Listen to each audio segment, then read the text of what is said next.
ಓಂ ಶಾಂತಿ ವೀಕ್ಷಕರೇ, ಅಭಿಮಾನಿಗಳೇ, ಗುರುಮಕ್ಕಳೇ, ಭಕ್ತರೇ, ನಿಮ್ಮೆಲ್ಲರಿಗೊಳದಾಗಲಿ. ಮಯೂರ ಶಿಖಿ ಅಥವಾ ಅನಂತ ಶೇಷನಾಗ ಶಿರ ಅಥವಾ ಸುಬ್ರಹ್ಮಣ್ಯನಾಗ ಶಿರ, ಈ ರೀತಿ ಒಂದು ಗಿಡಮೂಲಿಕೆ ಇರುತ್ತೆ. ಈ ಗಿಡಮೂಲಿಕೆ ಬಂದು ದೇವಸ್ಥಾನಗಳ ಕೋಟೆಗಳು, ದೇವಸ್ಥಾನಗಳ ಗೋಡೆಗಳು, ಹಾಗೆ ರಾಜಮನೆತನಗಳ ಕೋಟೆಗಳು, ಆ ಕೋಟೆಗಳ ಗೋಡೆಗಳ ಬಿರುಕುಗಳಲ್ಲಿ ಈ ಒಂದು ಮಯೂರಶಿಖಿ ಅಥವಾ ಅನಂತ ಶೇಷನಾಗಶಿರ ಅಥವಾ ಸುಬ್ರಹ್ಮಣ್ಯ ನಾಗಶಿರ ಅನ್ನುವ ಈ ಒಂದು ಗಿಡಮೂಲಿಕೆ ಬೆಳೆಯುತ್ತೆ. ಈ ಮಯೂರಶಿಖಿ ಕೋಟೆಗಳ ಮೇಲೆ ಬೆಳೆಯುತ್ತೆ. ಕೋಟೆಗಳಂದ್ರೆ ಏನು? ದೊಡ್ಡ ದೊಡ್ಡ ಕೋಟೆ ಇರುತ್ತಲ್ಲ, ರಾಜಮನೆತನಗಳು, ಅವರ ಅರಮನೆಗಳು ಅಥವಾ ರಾಜ್ಯ, ಅದಕ್ಕೆ ಕೋಟೆಗಳಿರುತ್ತೆ. ಸುತ್ತಲೂ ದೊಡ್ಡದಾದ ಎತ್ತರವಾದ ಗೋಡೆಗಳು, ಆ ಒಂದು ಬಿರುಕುಗಳಲ್ಲಿ ಅಥವಾ ಗೋಡೆಗಳ ಮೇಲೆ ಇದು ಬೆಳೆಯುತ್ತೆ. ಇನ್ನು ದೇವಸ್ಥಾನಗಳು, ಹಳೆಯ ದೇವಸ್ಥಾನಗಳು, ದೊಡ್ಡ ದೊಡ್ಡ ಕಲ್ಲುಗಳು, ಬಂಡೆಗಳು ಇರುತ್ತೆ. ಆ ಗೋಡೆಗಳಲ್ಲಿ, ಬಿರುಕುಗಳಲ್ಲಿ ಮೇಲೆ ಬೆಳೆಯುತ್ತೆ. ಜೊತೆಗೆ ಬೆಟ್ಟ, ಗುಡ್ಡ, ಬಂಡೆಗಳಲ್ಲಿ ಕೂಡ ಈ ಒಂದು ಗಿಡಮೂಲಿಕೆ ಬೆಳೆಯುತ್ತೆ. ಇವತ್ತು ನಾವು ಇದರ ಬಗ್ಗೆ ಮಾಹಿತಿಯನ್ನು ತಿಳ್ಕೊಳ್ಳೋಣ. ವೀಕ್ಷಕರೇ, ಗುರುಮಕ್ಕಳೇ, ಭಕ್ತರೇ, ಅಭಿಮಾನಿಗಳೇ, ಈ ಗಿಡಮೂಲಿಕೆಯಿಂದ ಏನೆಲ್ಲ ಉಪಯೋಗ ಆಗುತ್ತೆ ಅಂದರೆ, ಈ ಗಿಡಮೂಲಿಕೆಯನ್ನು ನಾವು ಸುಮ್ಮನೆ ಕಿತ್ಕೊಂಡು ಬಂದು ಅಥವಾ ಎಲ್ಲೋ ಒಂದು ಅಂಗಡಿಗಳಲ್ಲಿ ಅಥವಾ ಇನ್ನೆಲ್ಲೋ ರೆಡಿಮೇಡ್ ತಗೊಂಡು ಬಂದು ಆಯುರ್ವೇದ ಔಷಧಿ ಮಾಡ್ಕೋಬೋದು. ಅದು ಫಲಕಾರಿ ಆಗುತ್ತೆ. ಆಯುರ್ವೇದ ಔಷಧಿ ಜೊತೆಗೆ ಮಂತ್ರಸಿದ್ಧಿ ಇದ್ದರೆ ಬಹಳ ಮುಖ್ಯ. ಮಂತ್ರಸಿದ್ಧಿ, ಬೀಜಾಕ್ಷರ ಮಂತ್ರ, ಒಂದು ನಿಯಮ, ಒಂದು ನೀತಿ, ಒಂದು ಮುಹೂರ್ತ ಅಂತಿರುತ್ತೆ. ನಕ್ಷತ್ರ, ಗ್ರಹ ಬಲ, ಗ್ರಹ ಸ್ಥಾನ ಬಲ, ಒಂದು ಮುಹೂರ್ತ ಅಂತಿರುತ್ತೆ. ಅಂದರೆ ಗ್ರಹಣ ಕಾಲ, ಅಮಾವಾಸ್ಯೆ, ಪೌರ್ಣಮಿ, ಅಂದರೆ ಹುಣ್ಣಿಮೆ, ಹಬ್ಬಗಳು, ಒಳ್ಳೆ ಹಬ್ಬಗಳು, ಒಳ್ಳೆ ಪುಣ್ಯಕಾಲಗಳು, ಅಥವಾ ಭಾನುವಾರ ಅಥವಾ ಗುರುವಾರ ಅಥವಾ ಶುಕ್ರವಾರ ಕೀಳಬಾರ್ದು, ಅಥವಾ ಶನಿವಾರ, ಮಂಗಳವಾರ ಇತ್ಯಾದಿ ದಿನಗಳಲ್ಲಿ, ಪುಣ್ಯಕಾಲಗಳಲ್ಲಿ ಈ ಗಿಡವನ್ನು ನಾವು ಕಿತ್ತು ತರಬೇಕು. ಆದರೆ ಕಿತ್ತು ತರುವಾಗ ಒಂದು ನಿಯಮ ಅಂತಿರುತ್ತೆ. ಆ ಗಿಡವನ್ನು ಕೀಳುವುದಕ್ಕೂ ಮೊದಲು ಹಿಂದೆಯ ದಿನ, ಗಿಡವನ್ನು ಕೀಳುವುದಕ್ಕೂ ಮೊದಲು ಹಿಂದೆಯ ದಿನ ನಾವು ಅದಕ್ಕೆ ಒಂದು ಆವಾಹನ ಮಂತ್ರ ಕೊಡಬೇಕು. ಏನು? ಆವಾಹನ ಮಂತ್ರ ಕೊಡಬೇಕು. ಆ ಆವಾಹನ ಮಂತ್ರ ನಾನು ನಿಮಗೆ ಸ್ಕ್ರೀನ್ ಮೇಲೆ ತೋರಿಸ್ತೀನಿ. ಈ ಆವಾಹನ ಮಂತ್ರವನ್ನು ಕೊಡಬೇಕು. ಇದಾದ ತರುವಾಯ, ಈ ಆವಾಹನ ಮಂತ್ರ ಆದ ತರುವಾಯ ಅವತ್ತು ವಾಪಸ್ ಬಂದುಬಿಡ್ಬೇಕು. ಅದಕ್ಕೆ ಕೇಳಿ, ನಾನು ಗಿಡ ತಗೊಂಡು ಹೋಗ್ತೀನಿ, ನಾಳೆ ಬಂದು ನನಗೆ ಅಪ್ಪಣೆ ಕೊಡಬೇಕು. ಯಕ್ಷಿಣಿ ದೇವತೆ, ಯಕ್ಷರಾಜ, ಯಕ್ಷರಾಣಿ, ವನಸ್ಪತಿ ವೃಕ್ಷ ದೇವತೆ, ಧನ್ವಂತರ ದೇವ, ಅಶ್ವಿನಿ ಕುಮಾರ ದೇವ ಅಂದ್ಬಿಟ್ಟು ಅಲ್ಲಿ ಒಂದು ಪ್ರೇಯರ್ ಮಾಡಿ ಈ ಒಂದು ಮಂತ್ರ, ಬೀಜಾಕ್ಷರ ಮಂತ್ರ ನೀವು ಸ್ಕ್ರೀನ್ ಮೇಲೆ ನೋಡ್ಬೋದು. ಮಮ ಕಾರ್ಯ ಸಿದ್ಧಿಂ ಕುರುಕುರು ಸ್ವಾಹ, ಮಮ ಕಾರ್ಯ ಸಿದ್ಧಿಂ ಕುರುಕುರು ಸ್ವಾಹ, ಈ ಮಂತ್ರ ಇರುತ್ತೆ. ಇದು ಹೇಳಬೇಕು. ಆಮೇಲೆ ಮಾರನೇ ದಿನ ಆ ಗಿಡನ ತರಲಿಕ್ಕೆ ಹೋಗಬೇಕು. ಗಿಡನ ತರಲಿಕ್ಕೆ ಹೋದಾಗ ನೀವು ಇನ್ನೊಂದು ಮಂತ್ರವನ್ನು ನಾನು ಕೊಡ್ತೀನಿ, ಬೇರೆ ಮಂತ್ರ. ಆವಾಗಲೇ ನಾನು ಒಂದು ಮಂತ್ರ ಕೊಟ್ಟೆ, ಅದು ಗಿಡವನ್ನು ತರೋದಕ್ಕೆ ಮೊದಲನೇ ದಿನ ಆಯಿತು. ಇವಾಗ ನಾನು ಬೇರೆ ಮಂತ್ರ ಕೊಡ್ತೀನಿ. ಈ ಮಂತ್ರವನ್ನು ನೀವು ಗಿಡವನ್ನು ಕೀಳುವುದಕ್ಕೆ ಮೊದಲು, ಅಂದರೆ ಮಾರನೇ ದಿನ ಈ ಮಂತ್ರವನ್ನು ನೀವು ಹೇಳಬೇಕು. ಸ್ಕ್ರೀನ್ ಮೇಲೆ ನೋಡ್ತಾ ಇದ್ದೀರಾ? ಈ ಮಂತ್ರವನ್ನು ಹೇಳಬೇಕು. ಈ ಮಂತ್ರವನ್ನು ಹೇಳಿ ಆ ಗಿಡವನ್ನು ಕೀಳಬೇಕು. ಆಮೇಲೆ ಗಿಡವನ್ನು ಕಿತ್ತ ಮೇಲೆ ಹಿಂದಕ್ಕೆ ತಿರುಗಿ ನೋಡಬಾರ್ದು, ಮನೆಯವರೆಗೂ ಬಂದುಬಿಡಬೇಕು. ಅಥವಾ ನಿಮ್ಮ ದೇವಸ್ಥಾನ ಅಥವಾ ಮಠ ಯಾವುದೋ ಒಂದು, ಗೊತ್ತಾಯ್ತಲ್ಲ? ಮತ್ತೆ ಮನೆಗೆ ಬಂದು ಅಥವಾ ನಿಮ್ಮ ದೇವಸ್ಥಾನ, ಗುಡಿ ಏನೋ ಇದೆ, ಅಲ್ಲಿಗೆ ಬಂದು ಆ ಗಿಡ ನೀಟಾಗಿ ತೊಳಿಬೇಕು. ತೊಗೊಂಡು ಬರೋ ಒಂದೇ ಗಿಡ ಅಂತಲ್ಲ, ಒಂದು 3 ಗಿಡನೋ 5 ಗಿಡನೋ 9 ಗಿಡನೋ ತೊಗೊಂಡು ಬನ್ನಿ, ಪರವಾಗಿಲ್ಲ. ಮನೆ ಹತ್ರ ತಂದಮೇಲೆ ಅದನ್ನು ನೀಟಾಗಿ ತೊಳೆದು ಆಮೇಲೆ ಸ್ವಲ್ಪ ಒಣಗಿಸ್ಬೇಕು. ನೆನಪಿಟ್ಕೊಡಿ, ಸ್ವಲ್ಪ ಒಣಗಿಸ್ಬೇಕು. ಅಂದರೆ ಸ್ವಲ್ಪ ಕೂಲಾಗಿರೋ ಕಡೆ ಒಣಗಿಸಿ, ಇಲ್ಲಾಂದ್ರೆ ಅಲ್ಲಿ ತುಂಬ ಬಿಸಿಲಲ್ಲಿ ಒಣಗಿಸ್ಬಾರ್ದು. ಒಂಚೂರು ಹಂಗೆ ಒಣಗಿಸ್ಬೇಕು. ಒಣಗಿಸಿ ಅದನ್ನು ಎಲ್ಲ ನೀಟಾಗಿ ಶುದ್ಧ ಮಾಡಿ, ಬೇರೆಲ್ಲಿ ಮಣ್ಣು ಗಿಣ್ಣು ಏನು ಇರಬಾರ್ದು, ಅಷ್ಟು ಶುಭ್ರವಾಗಿ ತೊಳಿಬೇಕು. ಒಣಗಿಸಿ ಇಟ್ಕೊಳ್ಳಿ. ಅದನ್ನು ಆದಷ್ಟು ದೇವ್ರ ಮನೆ ಅಥವಾ ಶುದ್ಧವಾದ ಜಾಗದಲ್ಲಿ ಒಂದು ನೀಟಾಗಿ ಒಂದು ಒಳ್ಳೆ ಕವರ್ನಲ್ಲಿ ಇಟ್ಕೊಳ್ಳಿ, ಪರವಾಗಿಲ್ಲ. ಅಥವಾ ಒಂದು ಒಳ್ಳೆ ಡಬ್ಬದಲ್ಲಿ ಹಾಕೊಳ್ಳಿ, ತುಂಬ ಒಣಗಿಸಿದ್ಮೇಲೆ. ಸ್ವಲ್ಪ ಚೆನ್ನಾಗಿ ಅಂದರೆ ಒಣಗಬಾರ್ದು, ತುಂಬ ನೆರಳಲ್ಲೇ ಆದಷ್ಟು ಡ್ರೈ ಮಾಡ್ಬೇಕು ಅದನ್ನು. ಆಮೇಲೆ ಒಳ್ಳೆ ಡಬ್ಬದಲ್ಲಿ ಅದನ್ನು ಹಾಕಿ ಇಟ್ಕೋಬೇಕು. ಈ ರೀತಿ ಮಾಡ್ಕೊಂಡಂಥ ಈ ಒಂದು ವಸ್ತುವನ್ನು, ಈ ಒಂದು ಗಿಡಮೂಲಿಕೆಯನ್ನು ನೀವು ಇನ್ನೊಂದು ಬೀಜಾಕ್ಷರ ಮಂತ್ರ ಕೊಡ್ತೀನಿ. ಈಗ ಇನ್ನೊಂದು ಬೀಜಾಕ್ಷರ ಮಂತ್ರ ನೋಡಿ, ಸ್ಕ್ರೀನ್ ಮೇಲೆ ನೀವು ನೋಡ್ಬೋದು. ಇದು 3ನೇ ಮಂತ್ರ. ಮೊದಲ ಮಂತ್ರ ಮಮ ಕಾರ್ಯ ಸಿದ್ಧಿಂ ಕುರು ಕುರು ಸ್ವಾಹ, ಅಂದರೆ ಅದು ಗಿಡ ಕೀಳಕ್ಕೆ ಹೋದ್ರಲ್ಲ ಅವತ್ತು. 2ನೇ ಮಂತ್ರ ಮಾರನೇ ದಿನ ನೀವಾಗ ಗಿಡ ಕೀಳ್ತೀರಲ್ಲ ಆವಾಗ ಒಂದು ಮಂತ್ರ ಕೊಟ್ಟಿದ್ದೀವಿ, 2 ಮಂತ್ರ ಆಯಿತು. ಈಗ ಇದು 3ನೇ ಮಂತ್ರ. ಈ 3ನೇ ಮಂತ್ರ ಬಂದು ಗಿಡ ಕಿತ್ತು ತಂದು ಅದನ್ನ ನೀಟಾಗಿ ಒಣಗಿಸಿ ಇಟ್ಕೊತೀರಲ್ಲ ಆವಾಗ. ಇದರಿಂದ ಏನು ಪ್ರಯೋಜನ ಅಂತ ನೋಡೋಣ ನಿಮಗೆ. ಇದರಿಂದ ಏನಪ್ಪ ಪ್ರಯೋಜನ ಅಂದರೆ, ಈ ಗಿಡದಿಂದ ನೀವು ಈ ಮಂತ್ರವನ್ನು ಪಠನೆ ಮಾಡಿ. ಯಾವ ಮಂತ್ರ? ಇವಾಗ ಒಂದು ಮಂತ್ರ ಕೊಡ್ತೀನಲ್ಲ, ಇದನ್ನು ನೀವು 21 ದಿನ ಪಠನೆ ಮಾಡಬೇಕು. ಈ ಮಂತ್ರವನ್ನು ಒಂದು ಸಾರಿ ಕೂತ್ಕೊಂಡ್ರೆ 10 ನಿಮಿಷ ಹೇಳ್ಕೋಬೇಕು. ಒಂದು ಸಾರಿ ಕೂತ್ಕೊಂಡ್ರೆ 10 ನಿಮಿಷ ಹೇಳಬೇಕು. ಈ ಮಂತ್ರ ಕೊಡ್ತಾ ಇದ್ದೀನಿ ನೋಡಿ, 3ನೇ ಮಂತ್ರ ಇದು. ಈ ಮಂತ್ರ ಕೊಡ್ತಾ ಇದ್ದೀನಿ, ಒಂದು ಸಾರಿ ಕೂತ್ಕೊಂಡ್ರೆ 10 ನಿಮಿಷ. ಅದೇ ರೀತಿ ಬೆಳಗ್ಗೆಯಿಂದ ರಾತ್ರಿ ಮಲಗೋವರೆಗೂ 5 ಸಾರಿ ನೀವು ಕೂತ್ಕೋಬೇಕು, 10 ನಿಮಿಷ. ಹಾಗೆ ಮಾಡಿದ್ರೆ 1000 ಜಪ ಆಗುತ್ತೆ. ಹೀಗೆ 21 ದಿನ ಮಾಡಬೇಕು ಈ ಮಂತ್ರಕ್ಕೆ. ಪ್ರತಿ ಬುಧವಾರ ನೈವೇದ್ಯ ಸಮರ್ಪಣೆ. ಪ್ರತಿ ಬುಧವಾರ ನೈವೇದ್ಯ ಏನಾದರೂ ಸ್ವೀಟು ಅಥವಾ ಕಡುಬು, ಮೇಯ್ನ್ ಕಡುಬು ಮಾಡಿದ್ರೆ ಒಳ್ಳೆಯದು.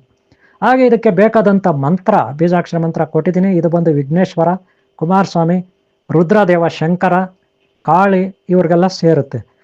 ಈ ಗಿಡಮೂಲಿಕೆ ಏನೇನಕ್ಕಾಗುತ್ತೆ ಅಂದರೆ ನೋಡ್ರಿ, ಇದರಲ್ಲಿರುವ ಎಲೆಗಳು ಮಯೂರಶಿಖಿ ಅಥವಾ ಅನಂತಶೇಷನಾಗ ಶಿರ. ಅನಂತಶೇಷನಾಗ ಅಂದ್ರೆ ಏನು? ಸಹಸ್ರಾರು ತಲೆಗಳು ಅನಂತಶೇಷನಿಗೆ, ನಾಗನಿಗೆ, ಅನಂತ ನಾಗನಿಗೆ ಸಹಸ್ರಾರು ಶಿರಗಳಿರುತ್ತೆ, ಎಡೆ ಹತ್ಕೊಂಡಿರ್ತಾನೆ. ಶೇಷನಾಗ ಅದೇ ರೀತಿ ನೋಡಿದರೆ ಎಲೆಗಳು ಆಕಾಶದ ಕಡೆ ನೋಡಿರುತ್ತೆ, ಅದೋ ಮುಖವಾಗಿ ಆಕಾಶದ ಕಡೆ ಎಲೆಗಳು, ಸಹಸ್ರಾರು ತಲೆಗಳಿರುತ್ತೆ. ಹಾಗೆ ನವಿಲಿರುತ್ತಲ್ಲ, ಮಯೂರ ಶಿಖಿ ಅಂತೀವಿ. ನವಿಲುಗಳ ಒಂದು ಏನು ಗರಿಗಳಿದೆ, ಶಿಖಿ, ಮಯೂರ ಶಿಖಿ, ಆ ಥರನೂ ಇರುತ್ತೆ. ಮಯೂರ ಅಂದರೆ ಏನು? ಸುಬ್ರಹ್ಮಣ್ಯ ವಾಹನ. ಅದಕ್ಕೆ ಇದನ್ನು ನಾವು ಸುಬ್ರಹ್ಮಣ್ಯ ನಾಗಶಿರ, ಸುಬ್ರಹ್ಮಣ್ಯನ ಶಿರ ನೋಡಿದ್ರಲ್ಲ, ನಾಗಶಿರ, ಆದಿಶೇಷ, ಆ ರೀತಿ ಇರುತ್ತೆ. ಅಥವಾ ಮಯೂರ ಶಿಖಿ ಅಂತ ಕೂಡ ಕರಿತೀವಿ. ಇದನ್ನು ನೀವು ಈಗ ಈ ಬೀಜಾಕ್ಷರ ಮಂತ್ರದಿಂದ 21 ದಿನ ಆಚರಣೆ ಮಾಡ್ತೀರಾ. ಹಾಗೆ ಪ್ರತಿ ಬುಧವಾರ ಏನಾದರೂ ಒಂದು ನೈವೇದ್ಯ, ಕಡುಬು ಮಾಡಿದ್ರೆ ಭಾಳ ಒಳ್ಳೆಯದು, ಅಥವಾ ಸ್ವೀಟು. 21 ದಿನ ಆದಮೇಲೆ ನೀವು ಇದಕ್ಕೆ ನಿಮಗೆ ಒಂದು ಸಿದ್ಧಿ ಆಗಿರುತ್ತೆ. ಆಮೇಲೆ ನೀವು ದಿನ 1000 ಏನು ಜಪ ಮಾಡಬೇಕಾಗಿಲ್ಲ. ದಿನ ನೀವು 1000 ಜಪ ಮಾಡಬೇಕಾಗಿಲ್ಲ. 21 ದಿನ ಆದಮೇಲೆ 21 ದಿನ ಆದಮೇಲೆ ಈ ಗಿಡದ ಮೂಲಿಕೆ ಏನಿದೆ, ಇದರ ಬೇರು, ಕಾಂಡ, ಅದರದ್ದು ಎಲೆದು ತೊಟ್ಟಿರುತ್ತಲ್ಲ, ಅದು ತಾಯ್ತಗಳಲ್ಲಿ ಹಾಕ್ಬೋದು. ತಾಯ್ತ ರೆಡಿ ಮಾಡ್ಕೋಬೋದು ನೀವು. ಬೀಜಾಕ್ಷರ ಮಂತ್ರ ನಿಮಗೆ ಏನು, ನಾನು ತಾಯ್ತಕ್ಕೆ ಹಾಕೋಕ್ಕೆ ಬೇರೆ ಇರುತ್ತೆ ಬೀಜಾಕ್ಷರ ಮಂತ್ರ. ನೋಡ್ರಿ, ತಾಯ್ತದಲ್ಲಿ ಹಾಕೋಕ್ಕೆ ಬೇರೆ ಮಂತ್ರ ಕೊಡ್ತೀನಿ, ಬೀಜಾಕ್ಷರ ಮಂತ್ರ. ನೆನಪಿಟ್ಕೊಳ್ಳಿ. ಫಸ್ಟು ಇದನ್ನು ಕೀಳೋದಕ್ಕೆ ಮೊದಲು ಒಂದು ಮಂತ್ರ ಹೇಳಿರ್ತೀರ. ಅದು ಮಾರನೇ ದಿನ ನೀವು ಕೀಳಕ್ಕೆ ಹೋದಾಗ ಇನ್ನೊಂದು ಮಂತ್ರ ಹೇಳಿರ್ತೀರ, 2ನೇದು. 3ನೇದು ಆ ಗಿಡನ ಕಿತ್ಕೊಂಡು ಬಂದು ಮನೆಯಲ್ಲಿ ಜಪ ಮಾಡೋಕ್ಕೆ ಒಂದು ಮಂತ್ರ ಇರುತ್ತೆ. ಗುರುಗಳಾದವ್ರಿಗೆ ಹೇಳ್ತಾ ಇದ್ದೀನಿ, ಮಂತ್ರವಾದಿಗಳಿಗೆ, ಗುರುಗಳಿಗೆ, ಮಾಂತ್ರಿಕರಿಗೆ, ಗುರುಗಳಿಗೆ ಹೇಳ್ತಾ ಇದ್ದೀನಿ, ಮಂತ್ರಸಿದ್ಧಿ ಮಾಡ್ಕೊಳ್ಳೋರಿಗೆ. ಅಲ್ಲಿಗೆ 3 ಮಂತ್ರ ಆಯಿತು. ಈಗ 4ನೇ ಮಂತ್ರ ಕೊಡ್ತಾ ಇದ್ದೀನಿ. 4ನೇ ಮಂತ್ರ ಏನಪ್ಪ ಅಂದರೆ, ತಾಯ್ತದ ಒಳಗಡೆ ಆಗೋಕ್ಕೆ ಬೀಜಾಕ್ಷರ ಮಂತ್ರ ಕೊಡ್ತೀನಿ. ಇದು ಮನೆಗಳು ಮಾಡಿಕೊಂಡು ಮನೆಗಳಲ್ಲಿ ಬರಿಬೇಕು. ಬರೆದು ನೀವು ಯಾವಾಗ ಬರಿಬೇಕಂದ್ರೆ, ಇದನ್ನು ಬುಧವಾರ ಬರಿಬೇಕು, ನೆನಪಿಟ್ಕೊಳ್ಳಿ. ಗ್ರಹಣ ಕಾಲಗಳಲ್ಲಿ ಬರಿಬೇಕು, ನೆನಪಿಟ್ಕೊಳ್ಳಿ. ಪೌರ್ಣಮಿ ಕಾಲಗಳಲ್ಲಿ, ಪೌರ್ಣಮಿಯಲ್ಲಿ ಬರಿಬೇಕು. ಹಾಗೆ ಪುಣ್ಯ ಕಾಲಗಳು, ಗ್ರಹ ಬಾಲಗಳು ಸರಿ ಇರತಕ್ಕಂಥ ಕಾಲಮಾನಗಳಲ್ಲಿ ಇದನ್ನು ಬರಿಬೇಕು, ನಕ್ಷತ್ರ ಪುಣ್ಯ ಕಾಲಗಳಿರುವಾಗ. ಓಕೆನಾ? ಈ ಮಂತ್ರವನ್ನು ಬರೆದು ಇಟ್ಕೊಬಿಡಿ. ತಾಯ್ತದಲ್ಲಿ ಆ ಶೀಟಲ್ಲಿ ಬರೀರಿ, ತಾಯ್ತದಲ್ಲಿ ಹಾಕಿ. ಅದರ ಜೊತೆಯಲ್ಲಿ ಈ ಒಂದು ಶಿಖೆ ಇದೆ, ಮಯೂರ ಶಿಖೆ ಇದೆ, ಇದರ ಬೇರು, ಕಾಂಡ, ಎಲೆ ಇದನ್ನು ಹಾಕ್ಬೋದು. ಇಷ್ಟು ಮಂತ್ರಸಿದ್ಧಿಗೆ ಯೋಗ್ಯ. ಆಮೇಲೆ ಅದರಲ್ಲಿ ಕಸ್ತೂರಿ, ಆಮೇಲೆ ಗುರಚಾರು, ಆಮೇಲೆ ಭೂತಾಳೆ ಚಕ್ಕೆದ ಒಂದು ಚೂರು, ಇದೆಲ್ಲ ಹಾಕ್ಕೊಳ್ಳಿ. ಯಾವುದಕ್ಕೆ? ತಾಯ್ತದಕ್ಕೆ. ಆಮೇಲೆ ಅಶ್ವಗಂಧ, ಇದು ಕೂಡ ಹಾಕ್ಕೊಳ್ಳಿ ತಾಯ್ತದ ಒಳಗಡೆ. ಇಷ್ಟು ಆದಮೇಲೆ ನಿಮಗೆ ಇನ್ನೇನಪ್ಪ ಅಂದರೆ, ನೆಕ್ಸ್ಟು ಇದು ಆಯುರ್ವೇದಿಕ ಮೆಡಿಸನ್. ಏನೇನಕ್ಕಾಗುತ್ತೆ ಆಯುರ್ವೇದಿಕ ಮೆಡಿಸನ್? ಇದರ ಚೂರ್ಣ, ಪುಡಿ. ಈ ಪುಡಿಯನ್ನು ಒಂದೊಂದು ಚೂರು ಹಾಲಿನಲ್ಲಿ ಅಥವಾ ಇದರ ಕಾಂಡ, ಇದರ ಎಲೆ ಎಲ್ಲ ಕುದಿಸಿ, ನೀರಿನಲ್ಲಿ ಕುದಿಸಿ ದಿನಕ್ಕೆ 2 ಬಾರಿ, ಕೆಲವರು 1 ಸ್ವಲ್ಪ ಸ್ವಲ್ಪ ಅಂದರೆ ಅದು ಜಾಸ್ತಿ ಆಗಬಾರ್ದು, ಸ್ವಲ್ಪ ಸ್ವಲ್ಪ ಹಾಕಬೇಕು. ಅರ್ಧ ಟೀ ಸ್ಪೂನ್ ಅಷ್ಟು ಪುಡಿ ಹಾಕ್ಬೇಕಷ್ಟೇ. ಅರ್ಧ ಟೀ ಸ್ಪೂನ್ ಪುಡಿ ಹಾಕಿದ್ರೂ ನಡೀತದೆ, ಇಲ್ಲ ಕಾಲು ಭಾಗ ಹಾಕಿದ್ರೂ ನಡೀತದೆ. ಇದನ್ನು ನೀರಿನಲ್ಲಿ ಅಥವಾ ಹಾಲಿನಲ್ಲಿ ಕುದಿಸಿ ಪುಡಿಯನ್ನು ಬೇರೆಯವ್ರಿಗೆ ಯಾರಿಗೆ ಕೊಡಬೇಕಂದ್ರೆ ಹೊಟ್ಟೆ ಒಳಗೆ ಜಂತು ಹುಳ, ಆ ಹುಳ ಈ ಹುಳ ಇರುತ್ತಲ್ಲ ಅವ್ರಿಗೆ ಕೊಡಬೇಕು. ದಿನ 2 ಬಾರಿ ಕೊಡಬೇಕು, ದಿನಕ್ಕೆ 2 ಸಾರಿ ಕೊಡಬೇಕು, ಅದು ಊಟದ ಮುಂಚೆ ಕೊಡಬೇಕು. ಈ ರೀತಿ ಒಂದು ವಾರ ಮಾಡಿದ್ರೆ, ದಿನ 2 ಸ್ಪೂನ್ ಕುಡಿದ್ರೆ 1 ವಾರ ಹೊಟ್ಟೆ ಒಳಗಿರುವ ಹುಳುಗಳೆಲ್ಲ ಈಚೆ ಬಂದ್ಬಿಡುತ್ತೆ ಸತ್ತು ಹೋಗಿ. ಜಂತು ಹುಳುಗಳು, ಕಕ್ಕೆ ಹುಳುಗಳು ಇವೆಲ್ಲ ಹೊಟ್ಟೆ ಒಳಗಿರೋ ಹುಳುಗಳು ಕೆಳಗಡೆ ಬಂದ್ಬಿಡುತ್ತೆ. ಇದು ಒಂದು ಮೆಡಿಸನ್ನು, ಚಿಕ್ಕ ಮಕ್ಕಳಿಗೂ ಕೊಡ್ಬೋದು, ಆದರೆ ಭಾಳ ಕಡಿಮೆ ಪ್ರಮಾಣದಲ್ಲಿ ಕೊಡಿ. ವಾರಕ್ಕೆ 2 ಬಾರಿ, ಎರಡು ಬಾರಿ ಅವ್ರಿಗೆ ಹಾಲಿನಲ್ಲಿ ಮಿಕ್ಸ್ ಮಾಡಿ ಕೊಡ್ಬೇಕು ಪುಡಿನ, ಚಿಕ್ಕ ಮಕ್ಕಳಿಗಾದರೆ. ಗೊತ್ತಾಯ್ತಲ್ಲ? ಆಮೇಲೆ ನೋಡಿ, ಆಮೇಲೆ ನೀವು ಈ ಬೀಜಾಕ್ಷರ ಮಂತ್ರವನ್ನು ಹೇಳ್ಕೊತೀರ. ಇದೆಲ್ಲ ಹೇಳ್ಕೊಂಡ್ಮೇಲೆ ನಿಮ್ಗೆ ಸಿದ್ಧಿ ಆಗುತ್ತೆ. ಸಿದ್ಧಿ ಆದಮೇಲೆ ನೀವು ಬೇರೆಯವ್ರಿಗೆ ಬರೀ 108 ಸಾರಿ ಹೇಳಿದ್ರೆ ಸಾಕು, ಯಾರಿಗಾದ್ರೂ ಕೊಡೋವಾಗ. ಈ ತಾಯ್ತ ಅಥವಾ ಈ ಗಿಡಮೂಲಿಕೆ ಏನು ಪೌಡ್ರ್ ಇದೆ ಅದು ಅವ್ರಿಗೆ ಕೊಟ್ಟಾಗ ದೈಹಿಕವಾಗಿ ಆರೋಗ್ಯ ಲಭಿಸುತ್ತೆ, ಮಾನಸಿಕವಾಗಿ ಭಾವನಾತ್ಮಕವಾಗಿ ಗುರು ದೈವ ಆಶೀರ್ವಾದ ಇರುತ್ತೆ. ಯಾಕಂದರೆ ಮಂತ್ರಸಿದ್ಧಿ ಆಗಿರುತ್ತೆ. ಗೊತ್ತಾಯ್ತಲ್ಲ? ಇಲ್ಲ ಇದು ಯಾವುದು ಮಂತ್ರಸಿದ್ಧಿ ಬೇಡ, ಏನೂ ಬೇಡ, ಇದನ್ನು ಕಿತ್ಕೊಂಡ್ಬರ್ತೀವಿ, ಒಣಗಿಸ್ತೀವಿ, ಪುಡಿ ಮಾಡಿ ಯಾರಿಗೋ ಕೊಡ್ತೀವಿ ಅಂದರೆ ಹಂಗೆ ಮಾಡ್ಕೋಬೋದು, ಅದೇನು ತಪ್ಪಿಲ್ಲ. ಒಟ್ಟಿನಲ್ಲಿ ಇದು ಭಾಳ ಉಪಯೋಗ. ಆಯುರ್ವೇದಿಕ್ ಮೆಡಿಸನ್ ಇರುತ್ತೆ. ನೀವು ಗ್ರಂಥಿಗೆ ಅಂಗಡಿಯಲ್ಲಿ ಸಿಗುತ್ತೆ, ಗ್ರಂಥಿಗೆ ಅಂಗಡಿಗಳಲ್ಲಿ ಎಲ್ಲಿ ಬೇಕಾದ್ರೂ ತೊಗೋಬೋದು. ಅಥವಾ ಕಳಿಸ್ಕೊಡಿ ನಮಗೆ ಅಂದರೆ ಕೊರಿಯರಲ್ಲಿ ಕಳಿಸ್ಕೊಡ್ತೀವಿ, ಕೊರಿಯರ್ ಪೋಸ್ಟ್ನಲ್ಲಿ ಕಳಿಸ್ಕೊಡ್ತೀವಿ. ಆ ರೀತಿಯೂ ನೀವು ತರಿಸ್ಕೋಬೋದು, ತೊಗೋಬೋದು. ಗೊತ್ತಾಯ್ತಲ್ಲ? ಇಲ್ಲ ಹತ್ತಿರದಲ್ಲಿ ನಿಮ್ಗೆ ಎಲ್ಲಾದರೂ ಸಿಗುತ್ತೆ ಅಂದರೆ ಅಲ್ಲೇ ತೊಗೋಬೋದು. ಗೊತ್ತಾಯ್ತಲ್ಲ? ಇಲ್ಲ ಬೀಜಾಕ್ಷರ ಮಂತ್ರ ಬೇಕು, ಇಲ್ಲ ಸಿದ್ಧಿ ಮಾಡ್ಕೋಬೇಕು ಅಂದರೆ ಇಲ್ಲಿ ಕೂಡ ನೀವು ದೀಕ್ಷೆ ತೊಗೋಬೋದು. ಆನ್ಲೈನಲ್ಲೇ ನಾವು ದೀಕ್ಷೆ ಕೊಡ್ತೀವಿ, ಮಂತ್ರಸಿದ್ಧಿ ಮಂತ್ರ ಉಪದೇಶ ಇರುತ್ತೆ. ಪ್ರತಿ ಭಾನುವಾರ, ಮಂಗಳವಾರ, ಶುಕ್ರವಾರ ತೊಗೋಬೋದು. ಒಟ್ಟಿನಲ್ಲಿ ನಿಮ್ಗೆ ಎಲ್ಲ ರೀತಿಯ ಅನುಕೂಲ ಇಲ್ಲಿರುತ್ತೆ. ಈ ಗಿಡಮೂಲಿಕೆಯಿಂದ ಇನ್ನೂ ಒಂದು ಉಪಯೋಗ ಇದೆ. ಏನಪ್ಪ ಅಂದರೆ ಈ ಗಿಡಮೂಲಿಕೆಯ ಚೂರ್ಣ ಇದೆಯಲ್ಲ, ಪುಡಿ, ಈ ಪುಡಿಯನ್ನು ಯಾರಿಗಾದರೂ ಹರಿತವಾದ ಕತ್ತಿಯಿಂದ ಅಥವಾ ಎಲ್ಲಾದರೂ ಕೆಳಗಡೆ ಬಿದ್ದು ಅಥವಾ ಎಲ್ಲಾದರೂ ಆಕ್ಸಿಡೆಂಟ್ ಆಗಿ ಏನಾದರೂ ಶರೀರ ಕೊಯ್ಕೊಂಡೋಗಿದ್ರೆ, ಹರಿದುಕೊಂಡೋಗಿ ರಕ್ತ ಸುರಿತಾ ಇದ್ದರೆ ರಕ್ತ ಸುರಿಯುವ ಕಟ್ಟಾದಂತಹ ಭಾಗಕ್ಕೆ, ಗಾಯಗಳಿಗೆ ರಕ್ತ ಸುರಿಯುವಾಗ ಕಟ್ಟಾದಂತಹ ಭಾಗಕ್ಕೆ ಈ ಚೂರ್ಣವನ್ನು ಹಾಕಬೇಕು. ಮೊದಲು ತೊಳಿಬೇಕು. ಸ್ವಲ್ಪ ಏನನ್ನು ತೊಳಿಬೇಕು? ಆ ರಕ್ತ ಸುರಿತಾ ಇರುತ್ತಲ್ಲ ಆ ಭಾಗವನ್ನು ತೊಳಿಬೇಕು. ತೊಳೆದು ಒಳ್ಳೆ ಶುದ್ಧವಾದ ನೀರಿನಲ್ಲಿ ತೊಳೆದು ಅಲ್ಲಿ ನೀವು ನೀಟಾಗಿ ಒರೆಸಿ ಆಮೇಲೆ ಜಾಗ ಮಾಡಿಕೊಂಡು, ಅಥವಾ ನೀಟಾಗಿ ಒರೆಸಿ ಜಾಗ ಮಾಡಿಕೊಂಡು ಈ ಒಂದು ಚೂರ್ಣವನ್ನು ಅದರಲ್ಲಿ ಹಾಕಿದರೆ, ಈ ಪುಡಿಯನ್ನು ಹಾಕಿದರೆ, ಲೇಪನ ಮಾಡಿದ್ರೆ ರಕ್ತ ಸುರಿಯೋದು ನಿಲ್ಲುತ್ತೆ, ರಕ್ತ ಎಪ್ಪಕಟ್ಟುತ್ತೆ, ರಕ್ತ ಗಡ್ಡೆ ಕಟ್ಟುತ್ತೆ, ಎಪ್ಪಕಟ್ಟುತ್ತೆ.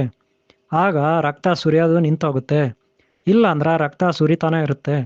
ರಕ್ತ ಸುರಿಬಾರ್ದು ಅಂದರೆ ಈ ಪುಡಿಯಲ್ಲಿ ಲೇಪನ ಮಾಡಬೇಕು, ಸ್ವಲ್ಪ ಅಚ್ಚುಕಟ್ಟಾಗಿ ಲೇಪನ ಮಾಡಬೇಕು. ಆಗ ರಕ್ತ ಸುರಿಯೋದು ನಿಂತೋಗುತ್ತೆ, ರಕ್ತ ಎಪ್ಪಗಟ್ಟಿ. ಅರ್ಥ ಆಯ್ತಲ್ಲ? ಇದು ಒಂದು ಉಪಯೋಗ ಆಗುತ್ತೆ. ಜಂತು ಹುಳ ಎಲ್ಲ ಮಕ್ಕಳಿಗೆ, ದೊಡ್ಡವರಿಗೆ ಇದರ ಪುಡಿಯನ್ನು ಹಾಲಿನಲ್ಲಿ ಅಥವಾ ನೀರಿನಲ್ಲಿ ಮಿಕ್ಸ್ ಮಾಡಿ, ಟೀ ಕಾಪಿನಲ್ಲಿ ಮಿಕ್ಸ್ ಮಾಡಿ ಕುಡಿದ್ರೆ ದಿನಕ್ಕೆ 2 ಬಾರಿ ಒಂದೊಂದು ಚೂರು ಚೂರ್ಣ ಪುಡಿ ದಿನಕ್ಕೆ 2 ಬಾರಿ ಕುಡಿದ್ರೆ, 1 ವಾರ ಕುಡಿದ್ರೆ ಹೊಟ್ಟೆ ಒಳಗಿಡುವ ಕೆಟ್ಟ ಹುಳುಗಳು, ಜಂತು ಹುಳುಗಳು ಹೊರಗಡೆ ಬಂದ್ಬಿಡ್ತವೆ ಸತ್ತುವಾಗಿ. ಗೊತ್ತಾಯ್ತಲ್ಲ? ಈ ರೀತಿ ಒಂದು ವ್ಯವಸ್ಥೆ ಇರುತ್ತೆ. ಈ ಪುಡಿಯನ್ನು ಈ ರೀತಿ ಕೂಡ ಯೂಸ್ ಮಾಡ್ಕೋಬೋದು. ಓಕೆನಾ? ಇಷ್ಟು ಈ ಒಂದು ಏನು ಮಯೂರಾಶಿಕೆ ಇದೆ ಅಥವಾ ಸುಬ್ರಹ್ಮಣ್ಯ ನಾಗಶಿರ ಅಥವಾ ಅನಂತ ಶೇಷನಾಗಶಿರ, ಈ ಒಂದು ಗಿಡಮೂಲಿಕೆಯ ಮಹತ್ವ ಇದು. ಸದ್ಯಕ್ಕಿಷ್ಟು ಒಂದು ಚಿಕ್ಕದಾಗಿ ನಿಮಗೆ ಇದ್ರ ಬಗ್ಗೆ ಮಾಹಿತಿ ತಿಳಿಸ್ಕೊಟ್ಟಿದ್ದೀನಿ. ಯಾವುದನ್ನು ಅತಿಯಾಗಿ ಸೇವನೆ ಮಾಡಬಾರ್ದು. ಮಕ್ಕಳ ಬಗ್ಗೆ, ಗರ್ಭಿಣಿ ಸ್ತ್ರೀಯರ ಬಗ್ಗೆ, ಬಾಣಂತಿಯರ ಬಗ್ಗೆ ಎಚ್ಚರಿಕೆ ಅಂದಿರಿ. ಗುರುಗಳ ಹತ್ರ ತಿಳ್ಕೊಂಡು ಅವ್ರಿಗೆ ಮೆಡಿಸನ್ನ ಯಾವ ಪ್ರಮಾಣದಲ್ಲಿ ಕೊಡಬೇಕಂತ ಅವ್ರ ಹತ್ರ ಸಲಹೆ ತಗೊಂಡು ಕೊಡಿ. ಓಕೆನಾ? ಯಾವುದೇ ಗಿಡಮೂಲಿಕೆ ಆಗಲಿ, ಇದೇ ಅಲ್ಲ, ಎಲ್ಲವೂ ಅಷ್ಟೆ. ಇಷ್ಟು ಹೇಳ್ತಾ ಈ ವಿಡಿಯೋ ಮುಗಿಸ್ತಾ ಇದ್ದೀನಿ. ನಿಮ್ಗೆ ಒಳ್ಳೆಯದಾಗಲಿ. ಹಾಗೆ ಈ ವಿಡಿಯೋ ಇಷ್ಟ ಆದರೆ ನಿಮಗೆ ಒಂದು ಲೈಕ್ ಮಾಡಿ. ಹಾಗೆ ಮುಂದಿನ ಭಾಗ ನೋಡಿ, ಹಿಂದಿನ ಭಾಗ ನೋಡಿ, ಸಾಕಷ್ಟು ನಿಮಗೆ ಮಾಹಿತಿ ಸಿಗ್ಬೋದು. ಓಕೆ, ನಿಮ್ಗಳದಾಗಲಿ, ಎಲ್ಲರೂ ಒಳ್ಳೆಯದಾಗಲಿ. ಒಂದು ಲೈಕ್ ಮಾಡೋದು ಮರಿಬೇಡಿ, ಸಬ್ಸ್ಕ್ರೈಬ್ ಆಗೋದು ಮರಿಬೇಡಿ. ಓಕೆ, ಹಾಗೆ ನಮ್ಮದು ಇನ್ನೊಂದು ಚಾನಲ್ ಇದೆ ನಾಗಸೃಷ್ಟಿ ಅಂತ, ಅದರಲ್ಲಿ ಕೂಡ ನೋಡಿ. ನಿಮ್ಗೆ ಒಳ್ಳೇದಾಗ್ಲಿ. ಓಂ ಶಾಂತಿ, ಓಂ ಶಾಂತಿ, ಓಂ ಶಾಂತಿ.